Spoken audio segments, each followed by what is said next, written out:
Selamat pagi, Pak Martinus. Selamat pagi, Pak. Rekan-rekan semua. Pagi, Bang. Oh, mungkin bisa kita mulai, Pak ya.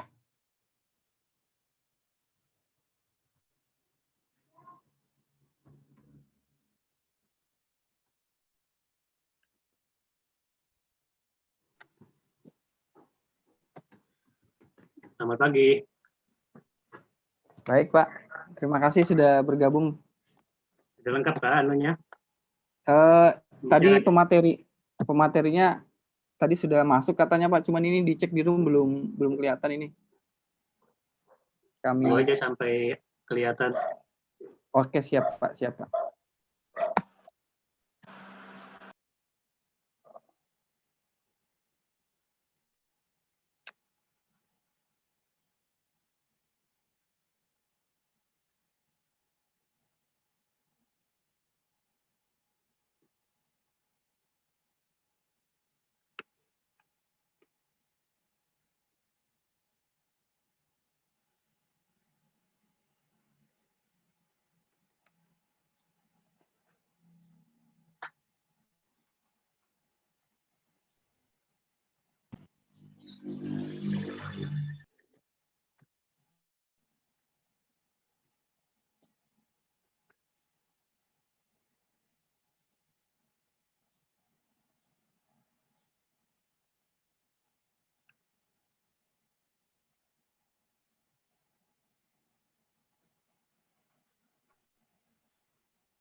Oke.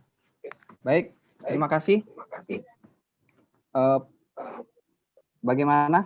Sudah masuk, Mas Joko? Ya, sudah masuk, Bang. Oke, kita bisa mulai. Bagaimana Pak Martinus? Silakan. Baik, terima kasih.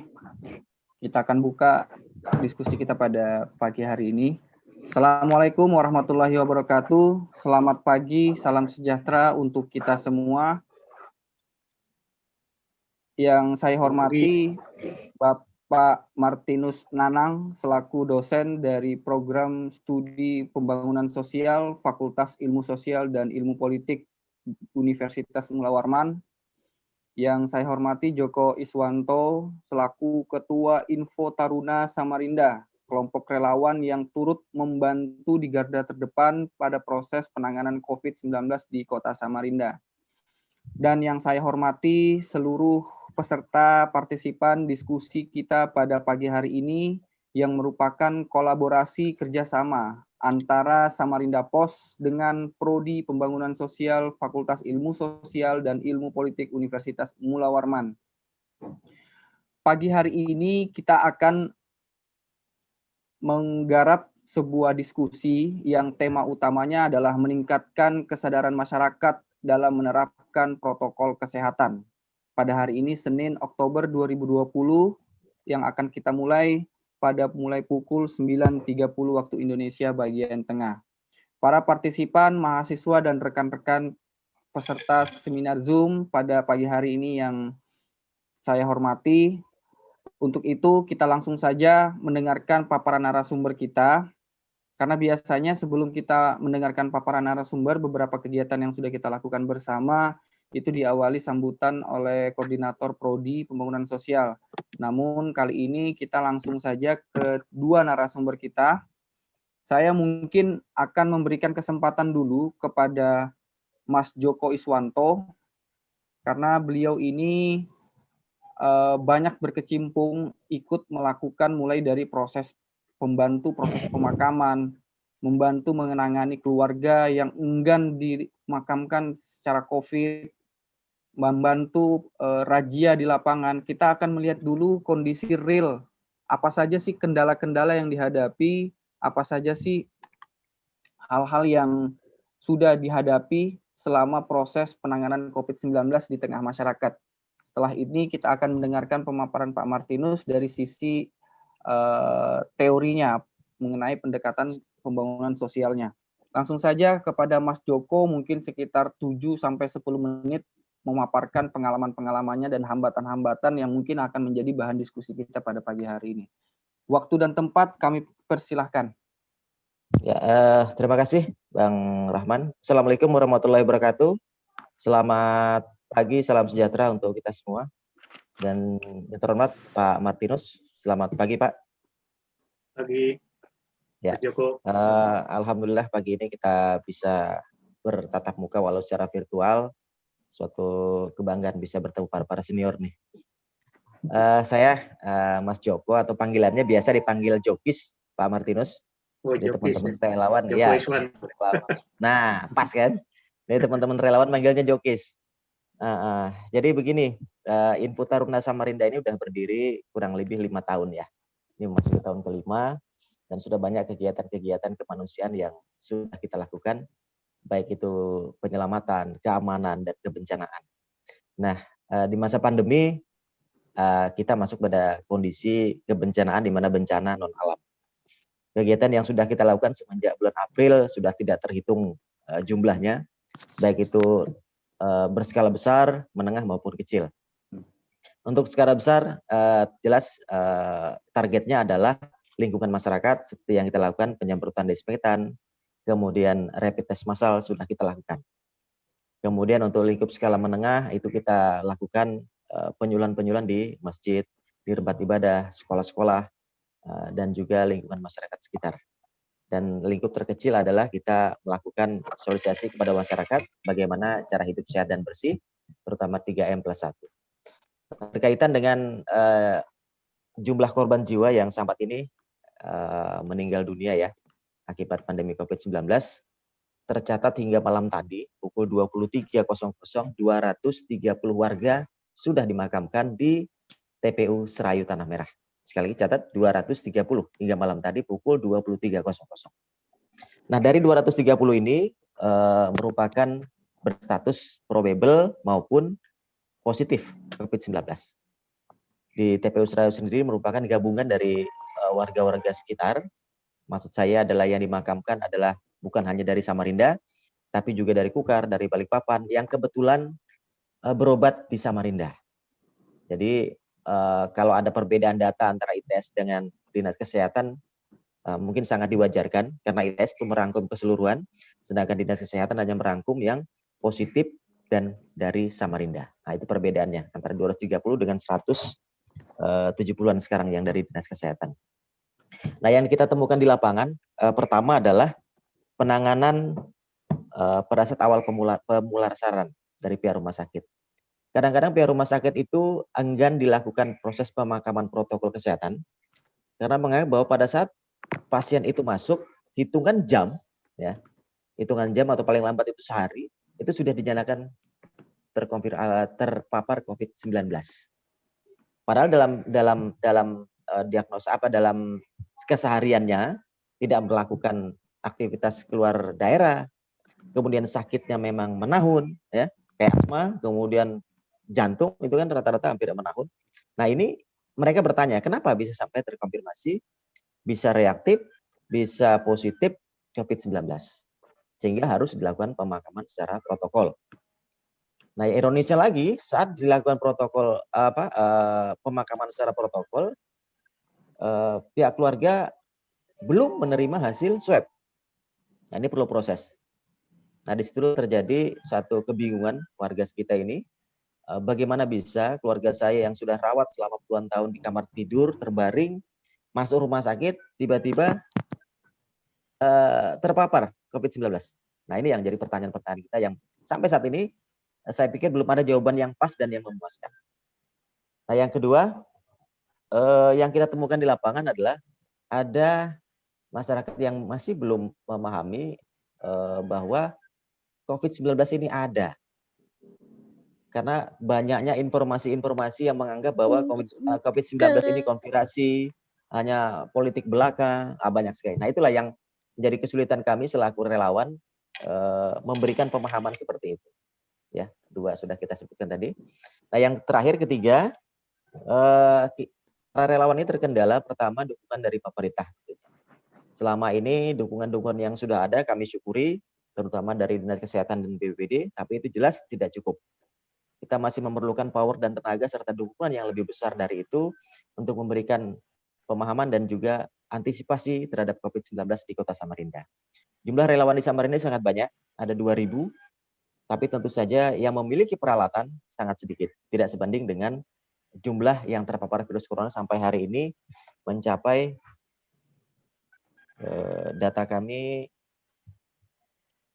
4.070 kasus. Nah, ini sangat tidak berimbang, baik itu di 10 kecamatan. Nah, ini yang perlu kita pikirkan bersama bagaimana proses penyadaran, kemudian proses penanggulangan ini biar cepat tertangani.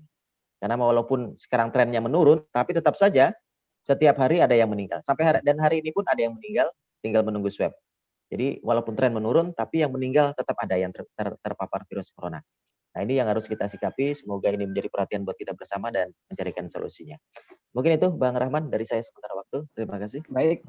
Baik Mas Joko, mungkin sebelum kita berlanjut ke pemateri sebelum Pak Martinus Nanang, mungkin Mas Joko bisa menggambarkan sedikit pengalamannya saat mengikuti proses razia masker. Biasanya kan di lapangan itu banyak yang warga yang mungkin melawan atau memang tidak memiliki kesadaran. Ada pengalaman-pengalaman unik mungkin begitu Mas Joko.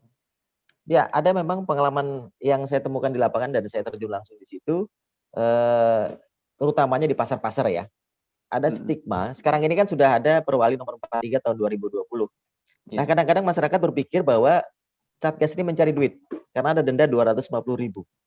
Jadi seolah-olah, ini kok datang cuma cari duit, kami ini sudah susah, kok dimintai lagi duit. Nah, ini yang agak dilematis di lapangan. Walaupun kenyataannya memang denda yang diberikan kepada warga yang tidak memakai masker atau yang melanggar protokol kesehatan kemarin adalah 100.000. Tapi itulah image-nya dan itulah resiko yang harus diambil ya, karena sudah ada sanksi baik sosial maupun denda, sehingga image di masyarakat timbulnya adalah bahwa pemerintah mencari duit. Itulah yang harus kita ini kan kepada masyarakat. Tapi itu kenyataan yang ada di lapangan. Begitu, Mas. Terima kasih. Baik, itu tadi pemaparan singkat dari Mas Joko Iswanto atau yang lebih dikenal dengan sebutan Mas Jokis. Sebelumnya saya mohon maaf kepada Pak Martinus Nanang. Mungkin biasanya kalau di tradisi kampus biasanya kan kalau ada dua narasumber kita pasti mendahulukan yang lebih senior, gitu Pak ya. Tapi kenapa kami memilih Pak Joko Iswanto? Karena dengan alasan sehingga nanti apa yang beliau paparkan dari sisi lapangan menjadi bahan diskusi dan masukan kita. sebelum nanti kita mengambil pemateri kedua, dalam hal ini Pak Martinus Nanang, kita akan meminta gambaran beliau apa yang sudah dialami Mas Joko di lapangan ini. Mungkin ada hal-hal yang memang harus diperbaiki dari sisi teori pembangunan sosial, atau memang ada hal-hal yang harus dilakukan atau memang belum dilakukan, seperti itu. Baik para partisipan dan seluruh hadirin virtual Zoom pada pagi hari ini yang kami banggakan. Selanjutnya kita akan langsung saja ke pemateri kita kedua. Telah hadir di tengah-tengah kita Bapak Martinus Nanang selaku dosen dari Program Studi Pembangunan Sosial FISIP Universitas Mula Warman. Waktu dan tempat kami persilakan kepada Bapak Martinus Nanang. Baik, terima kasih Mas Moderator. Mas siapa namanya moderator? Saya dipanggil Rahman aja Pak, supaya lebih Mas Rahman ya. Ya, baik Pak. Saya izin share dulu ya, share screen. Siap.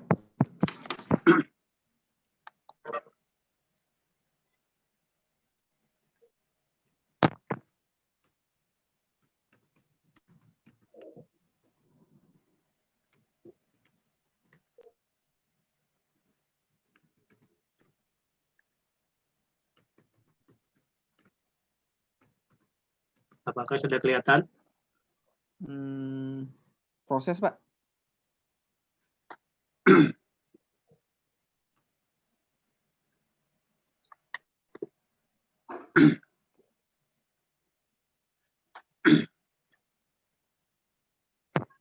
Kalau sudah kelihatan, saya mulai ya.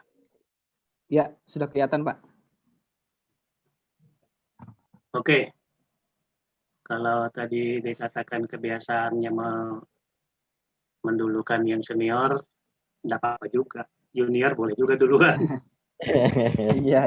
Tergantung cara berpikir kita ya. Kita bisa Betul, berbicara dari teori dulu, bisa juga dari praksis dulu kan. Nah, kalau dari praksis kan tentu saja dari Mas Jokisnya yang duluan, tepat saja. Iya Pak. Saya menyampaikan sebuah kerangka berpikir ya, dan saya lihat tadi ada hal yang disampaikan oleh Mas Jokis tadi yang masuk di dalam kerangka berpikir ini. Saya beri judul membangun sikap responsif pada protokol kesehatan, karena saya lihat di flyer itu membangun kesadaran bunyinya ya, membangun kesadaran masyarakat. Jadi nanti saya jelaskan apa yang saya maksud dengan responsif. Kita ini kan ada aturan ya, aturan atau norma kehidupan dalam masa COVID ini, masa pandemi COVID ini, yang disebut protokol kesehatan. Dan itu biasanya 3M ya, mencuci tangan, menjaga jarak, apalagi? Ketiga M itu ya. Memakai masker. Ya, memakai masker. Nah, untuk protokol kesehatan ini kita lihat di masyarakat, ada yang taat, ada yang tidak. Itu datanya juga ada tuh hasil survei dari BPS. Yang kita mau adalah orang itu taat pada protokol kesehatan. Tapi sekali lagi seperti saya katakan tadi, ada yang taat, ada yang tidak taat. Kalau orang semua taat, webinar kita hari ini tidak ada, tidak perlu. Kita webinar ini karena ada orang yang tidak taat. Nah,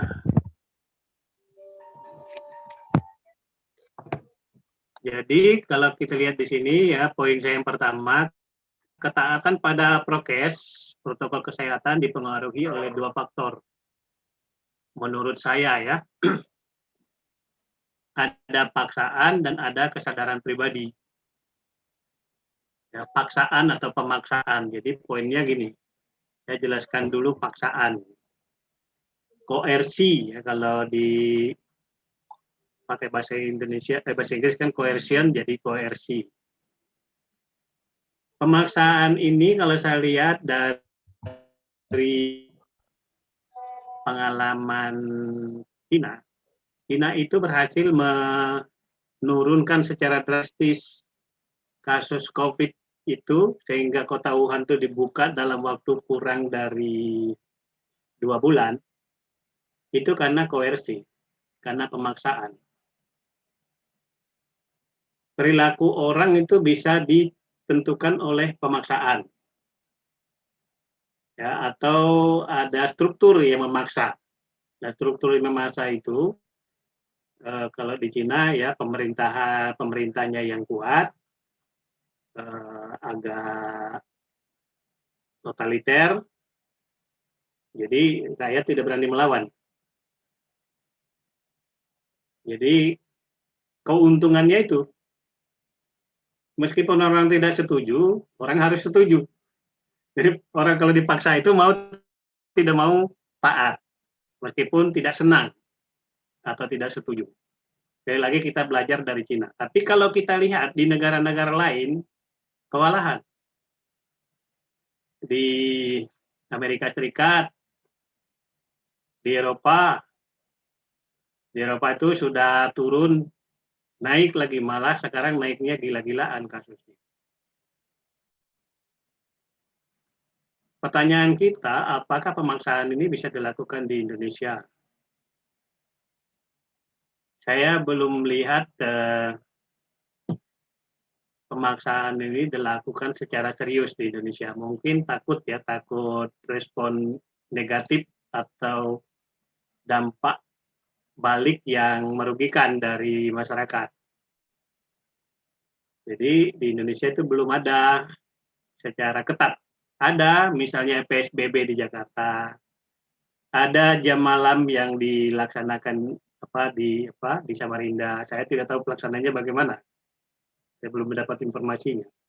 Itu bentuk dari koersi, tapi koersinya tidak setotal yang dilakukan di Cina.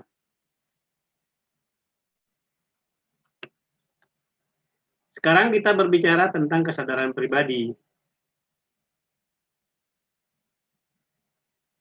Kesadaran pribadi ini yang disebut poin kedua, kesadaran. Ya, kesadaran itu apa? Kesadaran itu ya keadaan sadar dan responsif terhadap situasi sekitar. Dalam kasus yang kita bahas sekarang ialah responsif terhadap situasi COVID-19. Responsif itu artinya kalau bahasa Inggris kan responsible itu artinya bertanggung jawab. Jadi kalau orang sadar dan bertanggung jawab, maka dia akan taat kepada protokol kesehatan. Yang kita lihat, nah sekarang saya catat ya, ketaatan itu ternyata berbeda-beda menurut data survei dari BPS. Ada saya catat ya. Oh ya, saya kutip dulu dari Doni Monardo ya. Dia mengatakan 90% orang mengerti tentang COVID-19. Tapi kurang dari 50% tidak taat. Itu saya baca dari Antara News kemarin. Saya tidak tahu beliau mendapat data dari mana, tapi beliau mengatakan dari berbagai survei. 90% mengerti, kurang dari 50% tidak patuh, tidak taat. Kemudian ketaatan itu kalau kita lihat, kita bandingkan menurut kelompok umur, itu yang paling taat itu adalah orang-orang yang usianya di atas 60 tahun. Barangkali karena usia 60 tahun sudah termasuk berisiko tinggi. rentan ya. Iya, Pak. Tapi bisa juga karena pemahaman dan pengertian ya, kesadaran, betul-betul sadar. Itu 88,02% tuh di atas usia 60 tahun. Kemudian usia 46 sampai 60 itu 84,47%. Jadi lebih rendah hampir 4%. 31 sampai 45 tahun 79,28%, turun lagi. Dan yang paling rendah itu umur 17 sampai 30. 72,78%. Nah, ini umur-umurnya mahasiswa ini. Ternyata anak-anak muda tingkat kepatuhannya pada protokol kesehatan itu paling rendah di antara kelompok-kelompok umur. Tidak disebut umur di bawah itu, tetapi kalau umur balita itu memang tidak diwajibkan. Kalau di Singapura itu sampai umur 2 tahun itu tidak wajib memakai masker. Itu. Kemudian kalau kita lihat ada data lain lagi dari survei BPS juga.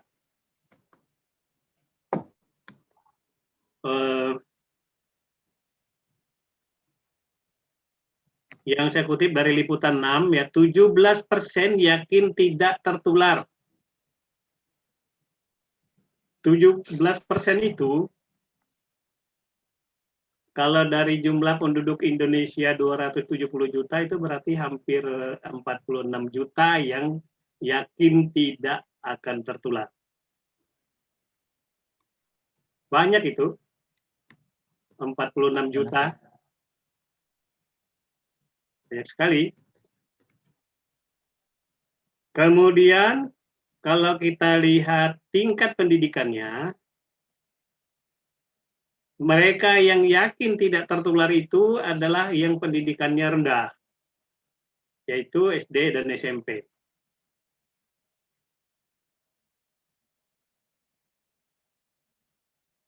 Nah, berarti ini mahasiswa tidak termasuk, ya, tapi mahasiswa termasuk yang kurang taat, ya, termasuk kelompok umur yang kurang taat. Lalu kalau kita bandingkan antara laki-laki dan perempuan lebih taat daripada laki-laki. 94,8% perempuan taat dan hanya 88,5% laki-laki yang taat. Lalu kita lihat lagi ya, ada rincian lagi dari data BPS itu, cuci tangan perempuan 80,1%, laki-laki 69,5%. Jadi lebih dari 10% itu laki-laki lebih rendah daripada perempuan. Dalam hal menjaga jarak, perempuan 77,5%, laki-laki 68,7%. Jadi laki-laki itu selalu rendah ketaatannya dibanding perempuan. Itu data-data kalau kita bicara tentang ketaatan ya. Jadi poin saya lanjutkan ya.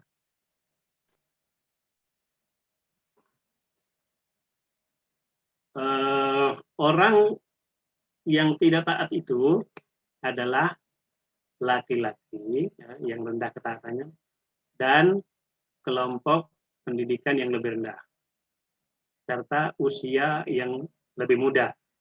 3 kelompok itu. Kalau kita mau lihat hubungan satu sama lain mungkin bisa dianalisis, cuma saya tidak membaca atau tidak mendapatkan info analisis dari BPS tentang kaitan antara usia, jenis kelamin, dan apa tadi itu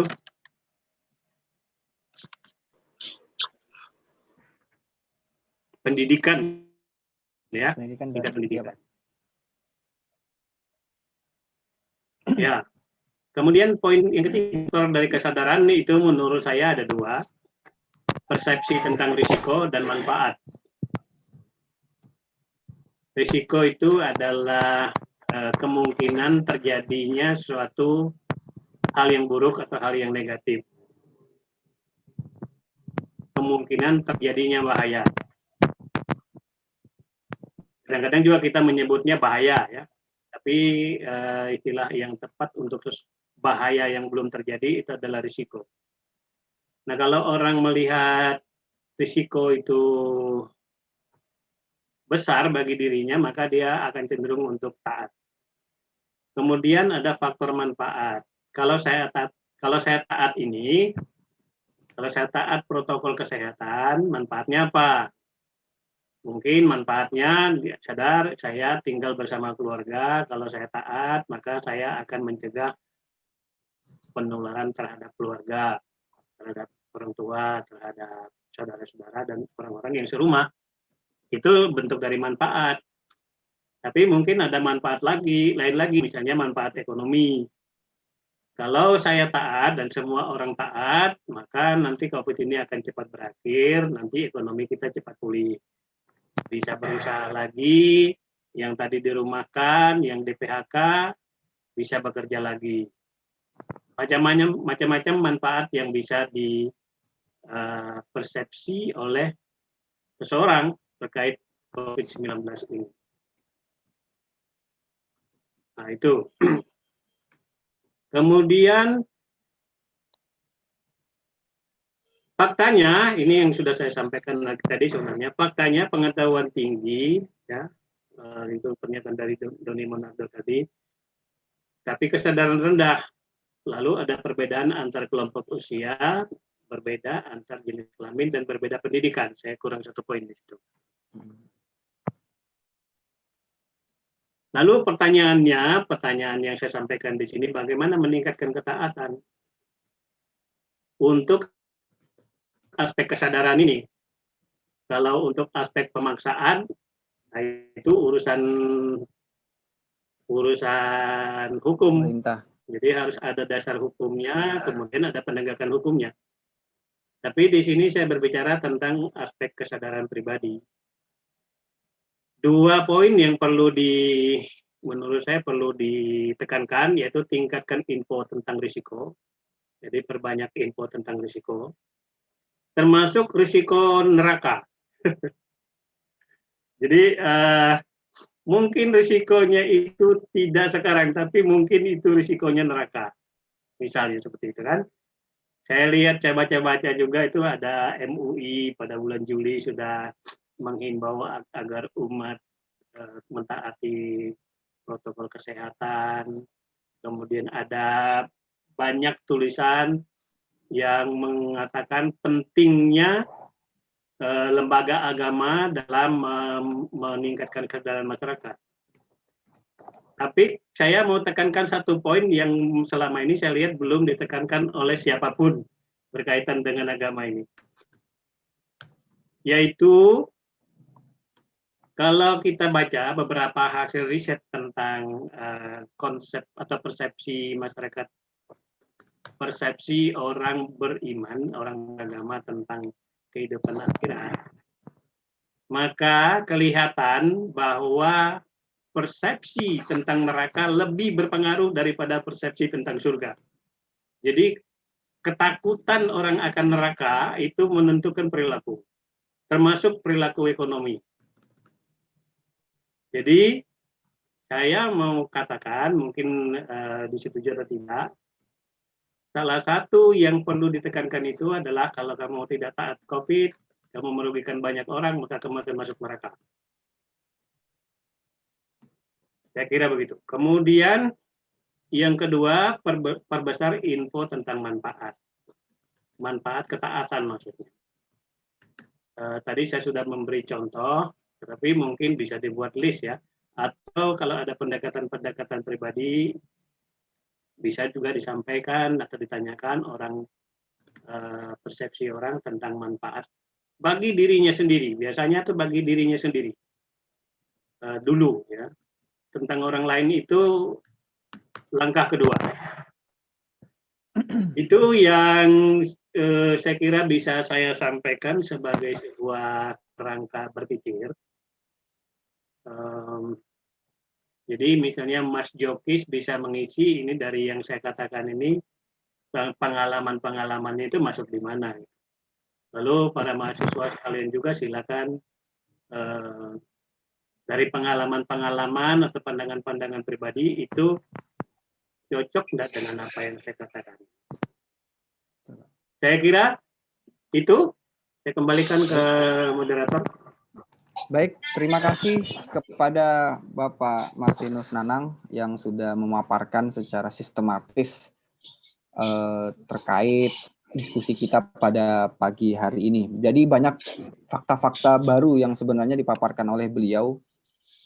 Yang pertama tentu saja beliau membagi kesadaran masyarakat itu berdasarkan segmentasi-segmentasinya, baik itu dari sisi umur, dari sisi tingkat pendidikan, bahwa beliau juga bisa membagi dari sisi jenis kelamin. Bahwa memang dalam proses penegakan protokol kesehatan ini ada dua pendekatan yang bisa dilakukan. Pertama tentu saja adalah dengan cara paksaan, dan kedua adalah dengan cara kesadaran. Dan untuk di Indonesia sendiri, khususnya di Samarinda, sebenarnya dua hal ini sudah dilakukan. Secara paksaan mungkin bisa dilakukan melalui perwali, dengan memaksa menutup tempat-tempat yang biasanya dijadikan tempat berkumpul, atau juga dengan kesadaran melalui sosialisasi.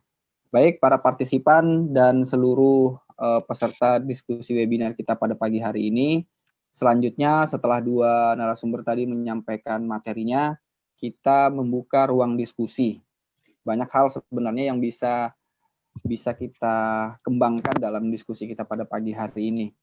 Mungkin kami persilahkan kepada partisipan di sini, hampir 100 sepertinya, dari teman-teman mahasiswa maupun dari masyarakat umum. Silahkan kalau ada yang ingin bertanya, kami buka.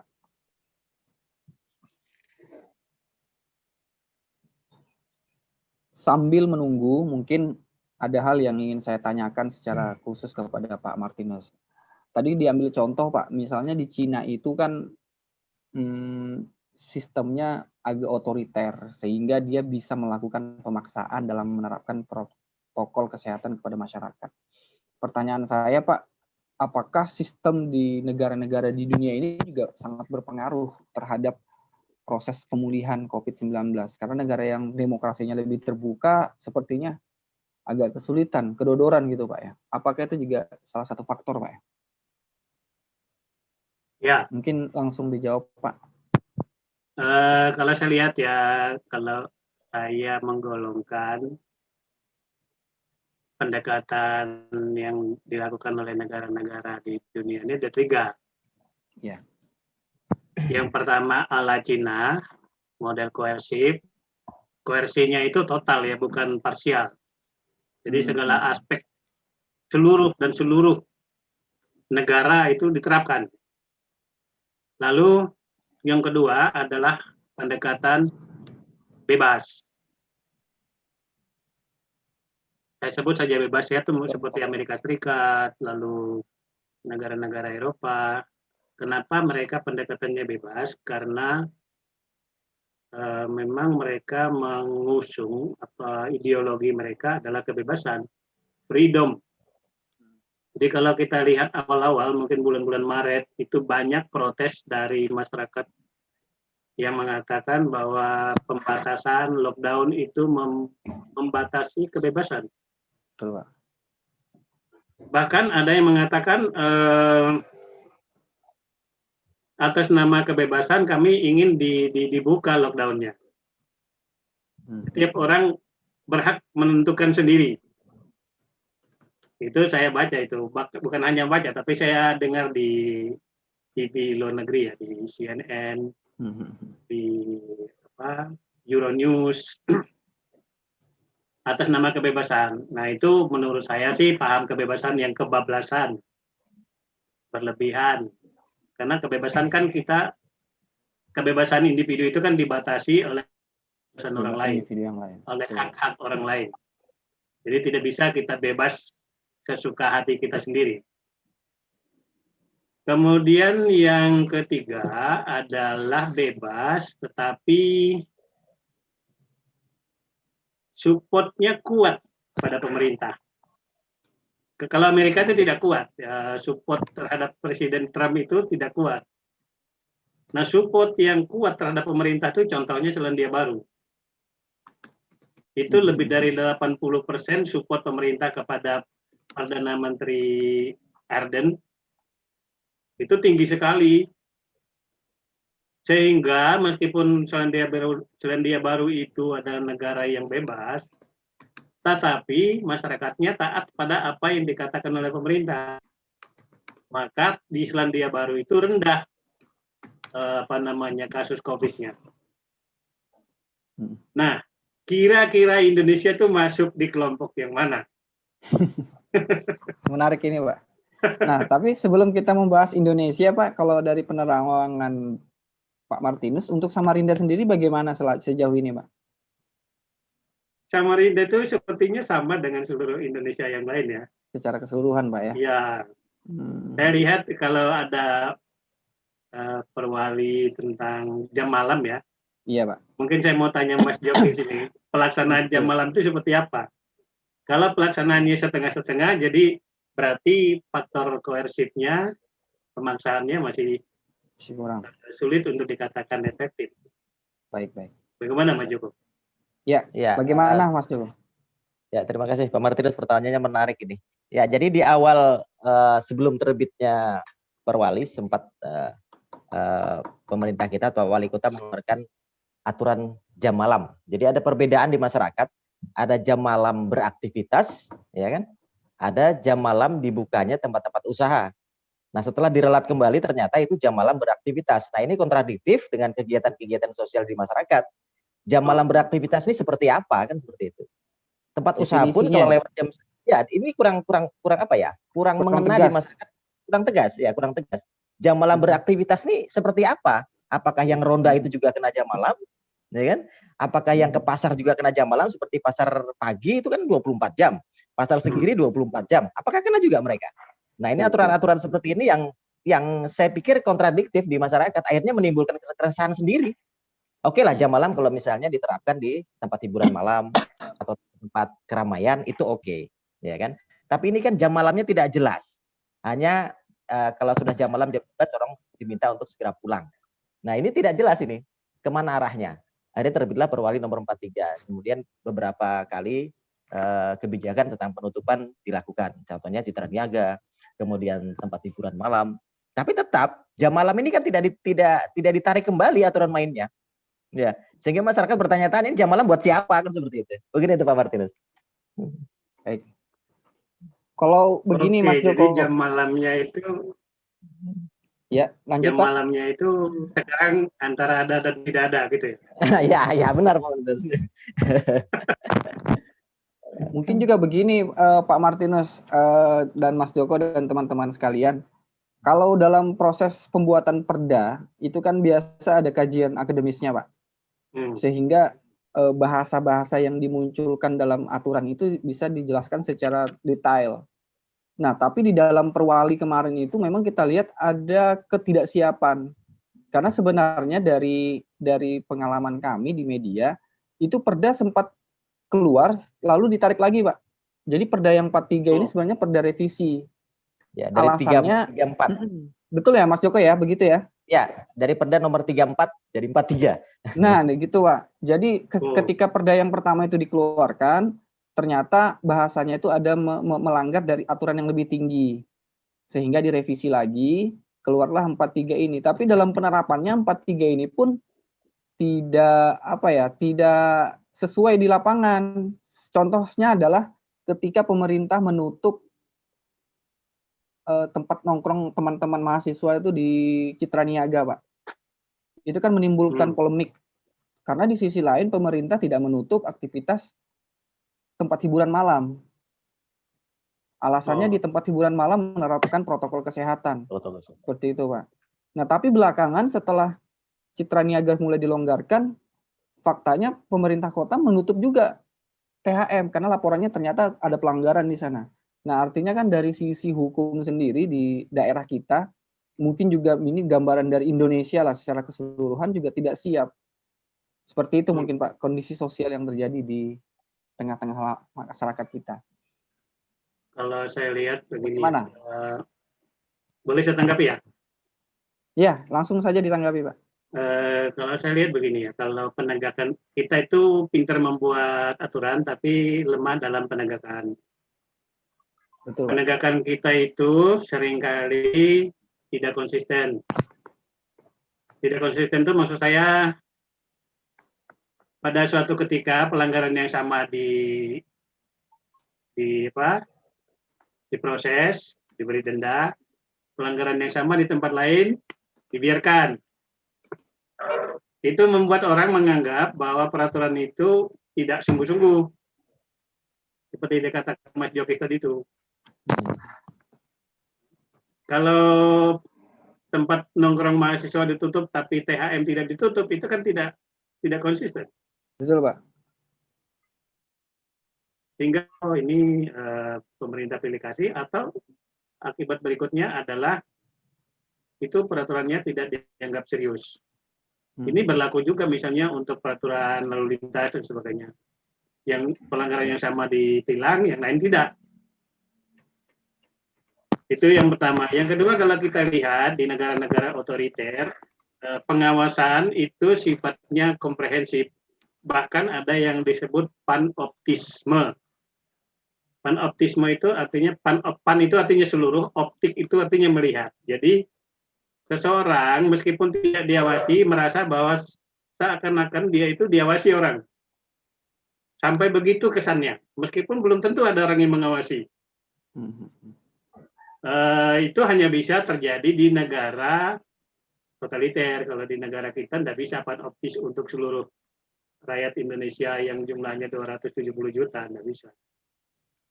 Tapi bisa dibuat kalau tindakan kontrol, pengawasan, kemudian penegak hukum itu rajin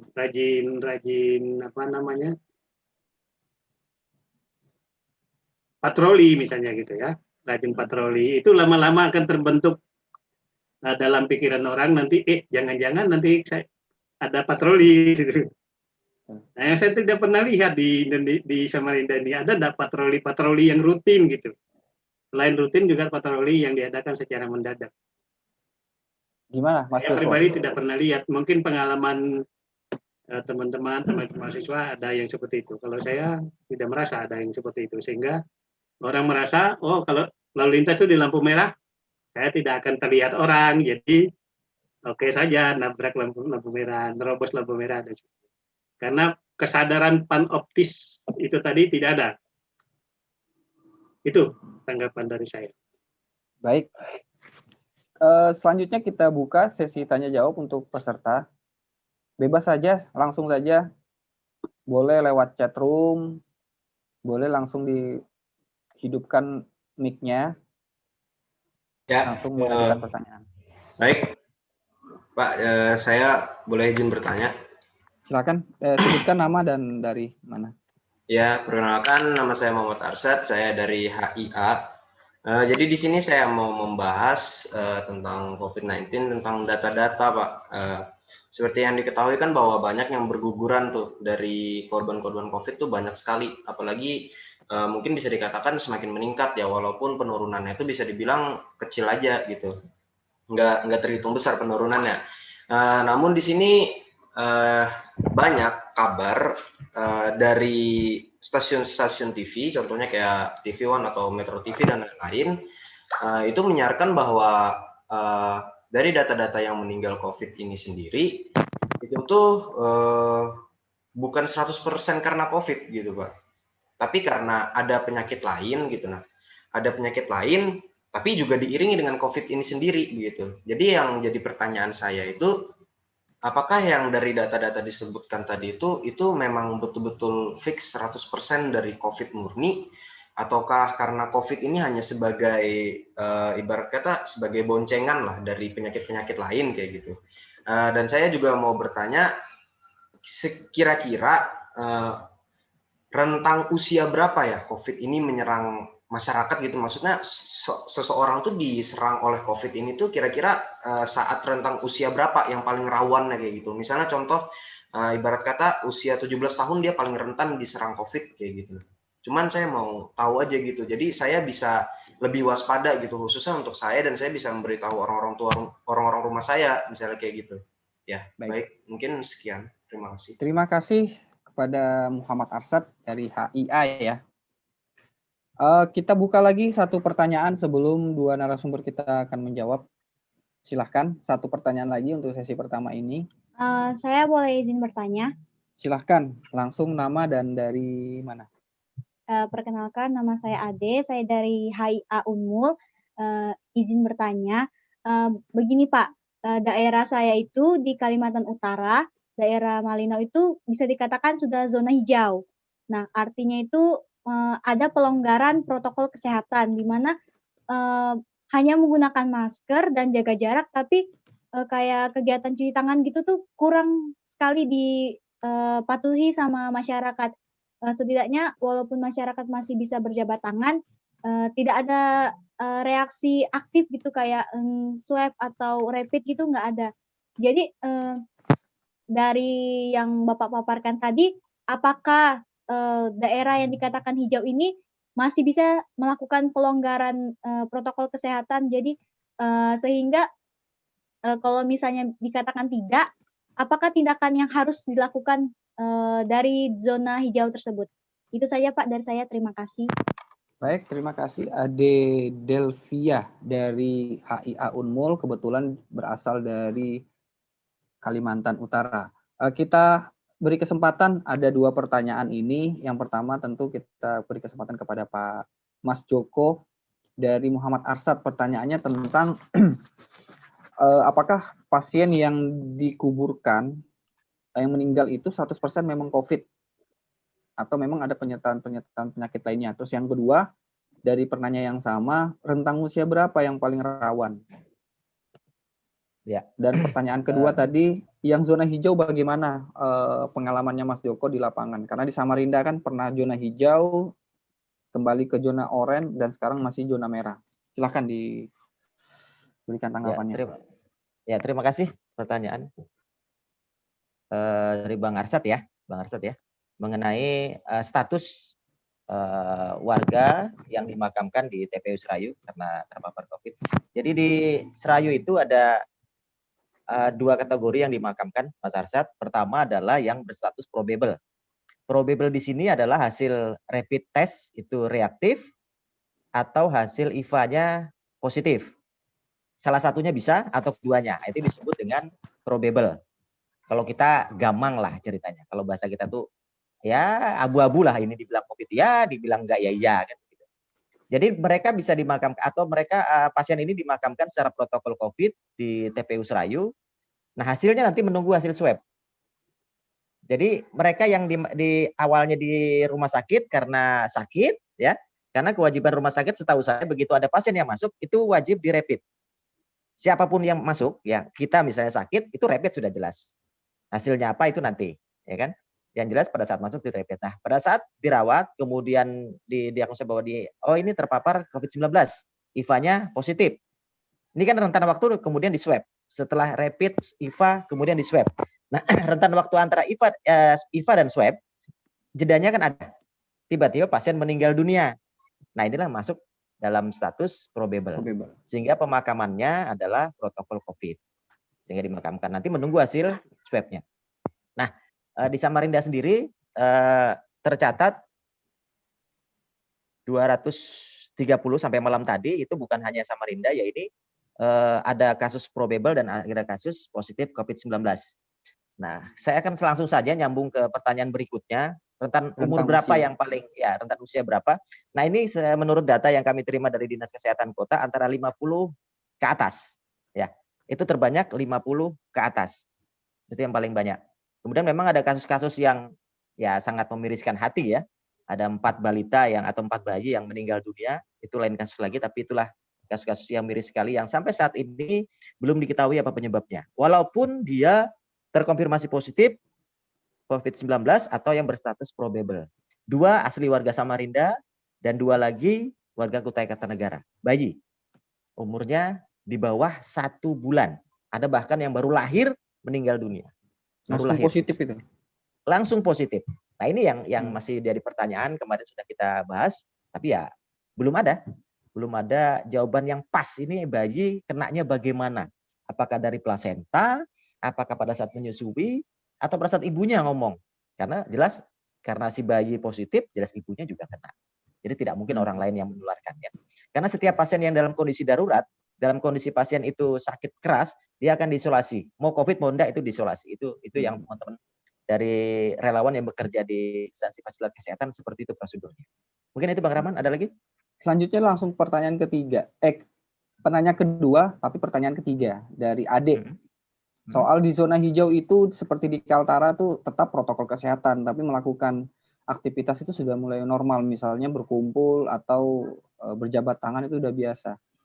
Jadi pelonggaran di zona hijau itu memang tidak masalah atau konsekuensinya seperti apa? Ya, di Samarinda dikatakan zona kuning ya, karena Dinas Kesehatan memulainya dengan warnanya kuning bukan hijau. Oh, gitu. Tempat beberapa bulan lamanya dengan tingkat terpapar yang cukup tinggi tetap kuning itu gambarnya di gambar yang di infografis yang di-share Dinas Kesehatan ya. Teman-teman pasti setiap hari melihat ya. Jam 5 sore, setengah 6 itu udah di-share. Nah, itu sempat 3 bulan itu ya di-share itu kuning semuanya. Padahal kita bertanya-tanya, jumlah yang terpapar ini cukup banyak. Begitu dapat masukan dan ini maka berubah warna. Dan itu pun tergantung jumlah pemapar. Di atas 50 itu akan berubah menjadi merah. Di atas 50.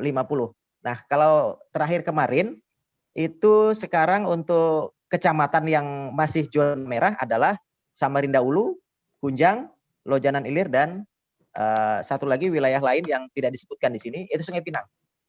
Jadi 4 kecamatan yang masih zona merah. Kemudian yang lainnya itu sudah berubah oranye, kemudian ada yang kuning. Nah, harapan kita memang walaupun ini ada perubahan zona yang terpapar COVID, tetap saja bahwa karena kita sudah transmisi lokal, ya tidak menutup kemungkinan yang kuning jadi merah, yang merah jadi kuning, kan seperti itu. Karena semuanya berkolaborasi, sudah berinteraksi satu dengan yang lain. Kalau sama-sama tidak menjaga, otomatis ya kembali merah. Kalau tidak menjaga, tapi kalau sama-sama menjaga. Kalau yang hijau gimana Mas Yo? Ya, zona hijau ini kan zona penyejuk sebenarnya, tapi karena Dinas Kesehatan menggunakan warna yang berbeda, yaitu kuning, oranye, merah, dan kuning, oranye dan merah, ya maka yang disebut zona hijau adalah yang warna kuning. Oh, yang gitu. jumlah terpaparnya di bawah 50 orang. Nah, itu ada di Kecamatan Sameda Ilir, Sambutan, dan Palaran. Hanya 3 kecamatan yang masuk zona hijau saat ini. Begitu, artinya kalau di setiap daerah itu masih atau setiap wilayah itu masih ada yang terpapar, itu nggak bisa disebut zona bebas sama sekali ya? Iya, tingkat resikonya tetap tinggi. Tetap tinggi karena ya itu tadi, karena kita sudah transmisi lokal. Mau satu orang di satu kecamatan, kalau dia keluyuran, ya jar orang Banjar itu podo ae, kan begitu. Betul. Ya kan, biar satu orang saja, tetap keluyuran, ya podo ae. Nah, gitu Bang. Artinya penerapan protokol itu tidak bergantung dari status zonanya ya, tetap harus dilakukan ya? Ya, tetap. Iya. Oke, terima kasih. Baik, langsung saja kita ke narasumber yang kedua untuk menanggapi 2 atau 3 pertanyaan ini. Silakan Pak Martinus Nanang untuk ikut menjawab dari 3 pertanyaan teman-teman mahasiswa. Saya jawab dari pertanyaan dari Arsat ya. Siap. Pertanyaannya kan begini, kalau orang yang meninggal itu, apakah meninggalnya itu karena COVID saja atau karena ada penyakit tambahan? Kebanyakan memang karena ada penyakit tambahan ya. Saya belum pernah dengar yang murni COVID. Mungkin Mas Joko punya datanya, itu meninggal tuh. Yang ada penyakit tambahan itu namanya komorbid ya, komorbiditas. Iya, jadi betul. Itu bisa tekanan darah tinggi, bisa orang yang memang punya sakit paru-paru, atau diabetes dan lain-lain. Nah, itu faktor-faktornya.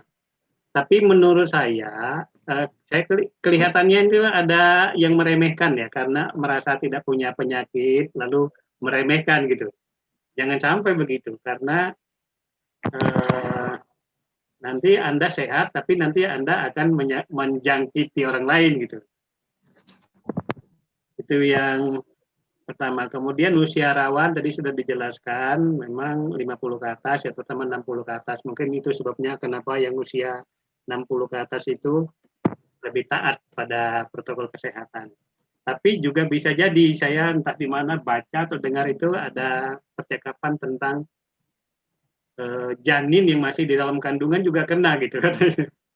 Iya, Juga betul, kena. Bang. Jadi semua Ya. umur itu bisa kena. Ya, cuma kalau kita lihat dari aspek imunitas ya, yang paling lemah imunnya itu adalah anak-anak balita dan orang-orang tua. Jadi hati-hati, jangan dikira anak kecil itu tidak bisa meninggal karena COVID, karena dari segi imunnya itu masih lemah anak-anak balita itu. Juga orang tua, semakin tua itu semakin lemah imunitasnya. Lalu pertanyaan dari Ade tentang zona zona hijau, ya selama masih belum dinyatakan bebas ya, zona hijau itu kan bukan berarti bebas. Betul. Bebas dari COVID ataupun bebas dari risiko COVID. Jadi menurut saya meskipun sudah hijau harus tetap taat pada protokol kesehatan. Kita lihat misalnya dalam waktu cukup lama Kabupaten Mahakamulu itu hijau. Dan sudah cukup ketat mereka menahannya itu ternyata masuk juga COVID itu ke Mahulu. Kemudian sekarang terjadi lonjakan di Eropa itu karena tadi sudah turun, sudah banyak turun. Lalu orang mulai kurang taat, mulai berkumpul di mana-mana. Sekarang naik lagi, kenaikannya sangat tajam. Di Perancis sekarang itu hampir 2.000 per hari. Banyak sekali. Kalau saya lihat data dari Perancis ya, atau Spanyol itu kasus perharinya ya hampir 1.000, di atas 1.000 per hari, itu cukup banyak setelah kenaikan. Jadi itu jawaban saya. Meskipun hijau, hati-hati yang di Kaltara. Oke, saya kembalikan ke moderator. Baik, terima kasih. Kita akan membuka lagi sesi kedua untuk 2 pertanyaan. Namun 1 pertanyaan ini sudah disampaikan melalui chat room yang disampaikan oleh atas nama Pemsos ya di sini. Jadi izin bertanya untuk Pak Jokis, bagaimana pengalaman petugas menghadapi penolakan keluarga terhadap pemakaman protokol COVID dari kelompok masyarakat mana yang teridentifikasi menolak? Bagaimana solusi atau negosiasi yang dilakukan petugas? Yaitu 1 pertanyaan, nanti juga boleh ditambahkan kepada Pak Martinus. Kita buka 1 pertanyaan lagi, teman-teman mahasiswa dan masyarakat umum lainnya, silahkan untuk 2 narasumber kita pada pagi hari ini. Silahkan. Saya ingin bertanya, Pak, boleh? Oke, langsung nama dan... Nama saya Muhammad Herdi dari kelas HIP. Saya ingin bertanya, kan kita kan sudah diketatkan nih protokol kesehatannya, tetapi yang dalam kenyataan realitanya, walaupun protokol kesehatan ini sudah diketatkan, tapi tetap saja ada yang positif gitu, malah saling bertemu, tetap ada protokol kesehatan positif. Gimana itu pendapat Bapak-Bapak sekalian? Terus apakah protokol kesehatan ini sangat kurang gitu sampai masih ada yang positif? Apa perlu diketatkan lagi atau gimana gitu caranya supaya protokol kesehatan ini lebih efektif, bukan hanya cuma angan-angan gitu saja. Ya, itu saja yang saya tanyakan. Terima kasih. Terima kasih dari Muhammad Hardi. Jadi ada 2 pertanyaan untuk kedua narasumber kita. Yang pertama tadi dari chat room, itu dari Pemsos tadi, mungkin secara khusus kepada Mas Joko. Jadi bagaimana sih menghadapi warga yang keluarganya itu meninggal tapi dia menolak untuk dilakukan secara protokol.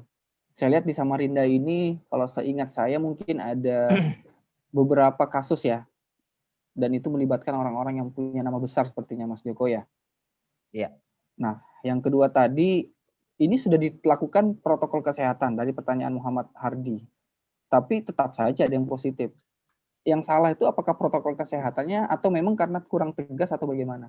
Silahkan untuk kedua narasumber diawali dari Mas Joko dulu. Ya, terima kasih.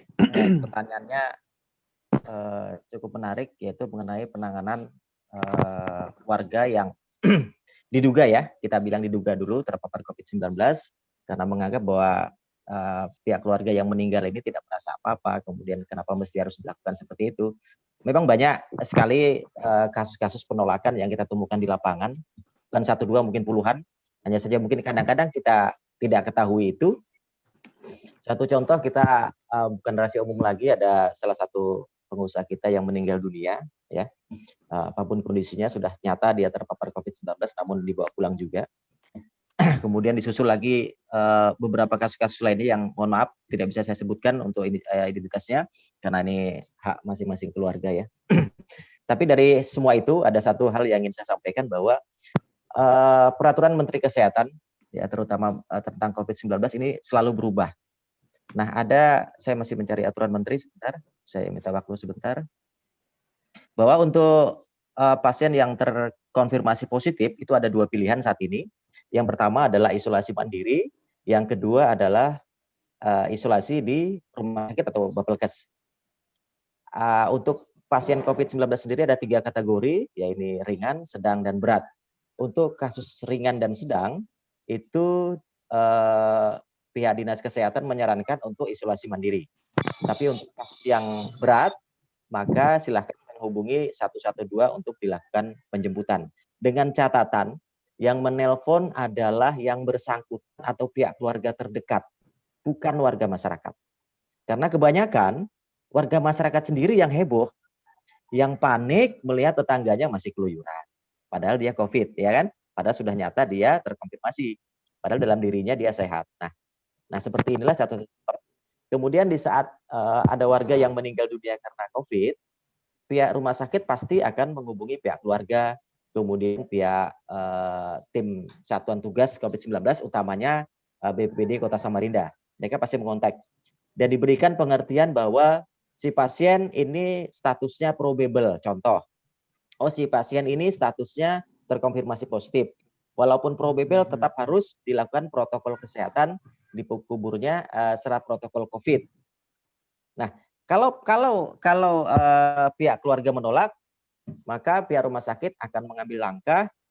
Kalau ingin jenazah ini diambil, ini sesuai kenyataan yang ada saya ceritakan, maka harus mengetahui PRT, harus mengetahui pertanggung jawabnya Babinsa atau Babinkantimas setempat. Nah, ini harus bertanda tangan semua. Artinya segala resiko yang terjadi akibat dibawanya jenazah akan dilimpahkan kepada pihak keluarga. Karena pihak rumah sakit sudah berusaha menjelaskan kondisi pasien meninggal. Ya. Nah, di peraturan menteri yang baru itu memang diizinkan, mohon maaf ini terpaksa saya buka, memang diizinkan jenazah dibawa pihak keluarga. Mau dia probable, mau dia positif, boleh. Dengan catatan proses pemulasaran tetap harus protokol COVID. Proses pemulasaran itu dari dia meninggal, kemudian dibungkus dengan plastik, kemudian dikain, dibungkus lagi, baru dipeti. Ya, itu pemulasaran semua, disolatkan, ada yang dimandikan, ada yang tidak. Saya pikir tidak dimandikan, itu dimasukkan dalam peti. Nah, proses ini tidak boleh dilanggar oleh pihak keluarga. Saya masih, mohon maaf, Bang Rahman, saya masih kehilangan peraturan menterinya. Mungkin nanti saya akan share, saya cari. Intinya seperti itu. Di peraturan menteri yang sekarang diizinkan jenazah COVID dimakamkan di tempat pemakaman umum selain serayu. Ini peraturan menteri yang baru karena ini berubah terus, yang baru. Dengan catatan bahwa pihak keluarga menjamin kotak tidak dibuka. Protokol kesehatan selama pemakaman dilaksanakan. Jadi bagaimana cara pemakamannya? Pihak keluarga memakai ya seperti biasa ya, asmat apa segala macam dengan standar yang ada. Peti dimasukkan ke dalam liang lahat tapi tidak dibuka atau diapakan, atau ditutup, selesai. Mau didoakan silahkan. Tapi itulah peraturan menteri yang baru mengizinkan keluarga untuk mengambil jenazahnya untuk dimakamkan di TPU yang diinginkan. Nah, itu dibolehkan. Ada peraturan. Saya coba cari-cari Bang Rahman. Mungkin itu Bang Rahman. Ya. Selanjutnya pertanyaan yang kedua Mas Joko. Ini protokol kesehatan sudah diterapkan seketat mungkin, tapi masih ada yang positif. Ini yang salah apanya Mas Joko? Mungkin yang tanggapannya salah sedikit yang Ini bingung pertanyaannya. Jadi begini Mas. Orang yang terpapar COVID-19 ini secara yang saya lihat adalah orang-orang yang mohon maaf paling banyak duduk di ruangan ya. Ada satu kasus 5 orang dalam satu ruangan, mohon maaf 5 orang dalam satu ruangan ber-AC, 2 positif, 3 kena. Kenapa demikian? Ternyata yang 3 lebih aktif di luar. Lebih sering olahraga, lebih sering panas-panas. Yang 2 ini ngadem, senangnya ya kan. Sambil main laptop cuma di AC ruangan saja. Padahal ini satu ruangan. Ternyata yang 2 ini yang kena. Kenapa? Karena daya tahan tubuhnya tidak kuat dengan kondisi darurat. Sedangkan yang kayak kuli bangunan, kayak kami, mohon maaf teman-teman Mas Rahman ini yang jurnalis sering di lapangan kepanasan, itu lebih kuat. Biar dia ngumpul dengan ribuan orang, kalau imunnya sehat, kuat, tidak akan kena. Saya jamin itu. Teman-teman mahasiswa yang sering demo, insya Allah nggak kena itu, karena kepanasan ya kan. Iya. Nah, imunnya orang itu beda-beda. Kenapa? Karena rentan usia yang sangat rentan adalah 50 ke atas. Ya. Paling bahaya ya 80. Walaupun usia 50 sampai 60 itu yang terbanyak saat ini sama tidak, tapi yang 80 juga lumayan. Ya. Untuk usia yang di bawah, cukup sedikit lah untuk kasus ini. Demikian Mas Rahman. Siap. Kita berlanjut ke narasumber kita yang kedua, Pak Martinus Nanang. Mungkin ini Pak perlu dijelaskan secara teori tentang penolakan di masyarakat untuk dalam proses pemakaman keluarganya yang terpapar COVID. Ini kan masih terjadi itu Pak. Ini kira-kira benturannya apa sih Pak secara psikologis atau maupun secara sosiologisnya gitu Pak? Saya kira itu faktor kebudayaan ya. Iya. Jadi kita itu orang mati, kalau ada anggota keluarga yang mati itu ada ritual-ritual, bahkan ada yang sampai cium-cium jenazahnya itu kan. Nah kalau itu tidak dijalankan kan seperti ada sesuatu yang tidak lengkap, dan tidak lengkap itu berarti seperti kita durhaka terhadap orang yang meninggal itu. Iya. Itu saya kira itu faktornya. Dan sulit kalau sudah faktor kebudayaan, karena sudah mendarah daging, sudah masuk di bawah sadar, dan secara psikologis itu alam bawah sadar itu menentukan perilaku kita. Lebih dari 80% perilaku kita itu ditentukan oleh alam bawah sadar. Jadi sangat sulit, bahkan di kebudayaan tertentu ya, kematian itu menjadi ritual terpenting lebih daripada ritual kehidupan. Iya. Kalau kita lihat misalnya orang Toraja kan, orang Toraja itu kematian lebih penting. Kalau orang Dayak, kelompok-kelompok Lewangan, itu ritual kematian lebih penting daripada ritual kesuburan atau ritual kehidupan. Begitu juga dengan banyak suku-suku yang. Jadi saya lihat itu faktor kebudayaan itu yang mempengaruhi penolakan-penolakan. Nah, untuk pertanyaan kedua, Pak, ini protokol kesehatan udah diterapkan, tapi tetap ada yang terjangkit. Ini yang salah protokol kesehatannya atau memang ada hal-hal faktor lainnya gitu, Pak? Dari sisi teori sosialnya bagaimana, Pak? Kalau saya lihat praktis ya, bukan teoritis. Kalau saya lihat begini, kita menjalankan protokol kesehatan itu, tapi masih ada lubang-lubang ya, yang sulit kita hindari. Saya beri contoh. Minggu kemarin saya mengikuti acara dari Dinas Pendidikan Kutai Barat. Iya, Pak. Di seberang sana, di Balai Pelestarian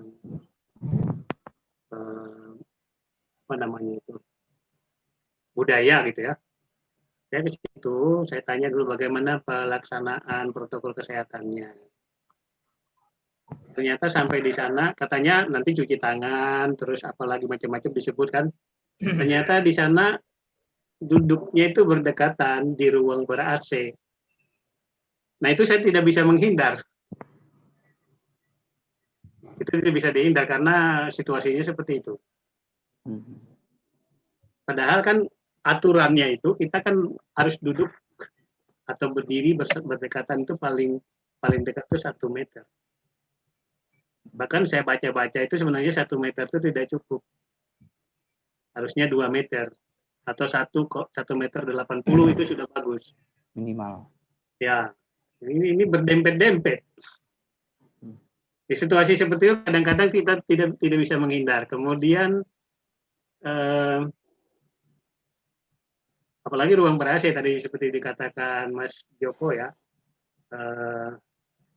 ruang ber-AC itu mudah sirkulasi virus itu di dalam ruangan itu dia tidak keluar virusnya, jadi mudah-mudahan menjangkiti orang. Kemudian tapi yang lain yang saya lihat itu masyarakat sudah capek. Iya. Dulu waktu masih bulan-bulan Februari Maret itu saya sudah bilang sama teman-teman, saya tulis juga status di Facebook, saya bilang kalau COVID ini berlangsung lebih dari 3 bulan, maka orang akan kecapean dan orang akan keluar mengabaikan protokol kesehatan. Saya kira apa yang saya katakan itu terjadi ya. Jadi orang tidak lagi begitu serius, tidak lagi menganggap bahwa COVID ini menjadi ancaman serius. Saya juga tanya teman-teman keluarga saya yang dulu, bagaimana pendapat orang tentang COVID? Ya, saya dari Kutai Barat ya, jadi saya tanya keluarga yang di Kutai Barat. Oh, sekarang mereka tidak lagi begitu takut, tidak setakut dulu. Itu akan melonggarkan ketaatan terhadap protokol. Jadi poin saya selain karena ada hal-hal yang sulit dihindari, juga orang mulai lelah gitu dengan situasi pandemi. Itu saya kembalikan ke moderator. Baik, terima kasih. Setelah 2 pertanyaan tadi, dari catatan waktu ini sudah hampir Bang Rahman? 120 menit. Silakan Mas Joko, ada yang mau ditambahkan? Ya, supaya tidak dibilang saya hoak nanti tentang peraturan menteri, saya sebutkan aja. Iya. Keputusan Menteri Kesehatan Republik Indonesia nomor HK.01.07/Menkes/413 tahun 2020 tentang pedoman pencegahan dan pengendalian coronavirus disease 2019 COVID-19. Siap. Seperti yang saya katakan bahwa keluarga pasien bisa mengambil jenazahnya asal dengan protokol kesehatan, itu ada di bab 6 tentang pencegahan dan pengendalian penularan. Poin 3. Penguburan dapat dilakukan di pemakaman umum, tentu saja dengan ketentuan-ketentuan. Mungkin itu rekan-rekan mahasiswa bisa mencatat sekali lagi keputusan Menteri Kesehatan nomor HK.01.07 Menkes/413/2020. Ini yang terbaru. Demikian Bang Rahman. Baik, terima kasih Bapak, Ibu, dan mahasiswa yang kami hormati yang masih bergabung hingga saat ini. Kita telah berada di penghujung acara kita, diskusi webinar. Telah menghadirkan 2 narasumber. Sebelum kita mengakhiri diskusi kita pada pagi hari ini menjelang siang, saya ingin meminta closing statement dari Bapak Martinus Nanang, karena apa yang kita diskusikan ini insya Allah nanti akan menjadi bahan tulisan kami atau menjadi bahan berita, sehingga tidak hanya dinikmati atau diikuti oleh peserta partisipan di sini, tapi juga mungkin bisa menjadi masukan bagi pemerintah. Mungkin yang pertama, closing statement kami berikan kepada Pak Martinus Nanang, mungkin ada harapan atau hal-hal yang perlu diperbaiki dalam proses penerapan COVID-19 di tengah masyarakat ini. Oke, terima kasih. Dari saya singkat saja, sebelumnya saya sudah pernah bicara juga di forum webinar. Iya, Pak. Saya ingin menyampaikan closing statement yang sama. Kalau dari kerangka saya tadi, bersandar pada kesadaran, menurut saya tidak cukup. Apalagi kalau proses penyadarannya tidak gencar atau kurang gencar. Jadi menurut saya harus juga ada unsur koersif. Paksaan. Kalau kita menggunakan istilah yang lebih teknis, itu apa faktor strukturalnya. Jadi ada struktur, ada undang-undang, ada peraturan, dan ada penegakan, ada aparat untuk menegakkannya. Jadi antara penyadaran dan unsur struktural, koersif itu berjalan bersama-sama. Kalau hanya bersandar pada kesadaran, saya kurang yakin akan ketaatan itu akan maksimal. Terlaksana. Itu aja dari saya. Baik, terima kasih. Mungkin selanjutnya kepada Mas Jokis untuk memberikan closing statement-nya pada pertemuan kita pagi hari.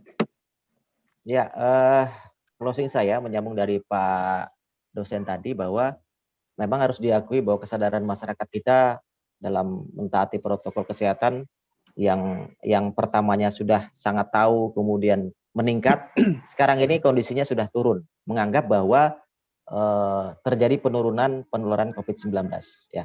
Tapi di samping itu bahwa kepatuhan masyarakat hanya bisa terjadi di saat ada ketegasan dari pemerintah kita. Saat ini alhamdulillah sudah ada jadwal-jadwal di 10 kecamatan tentang penegakan protokol kesehatan.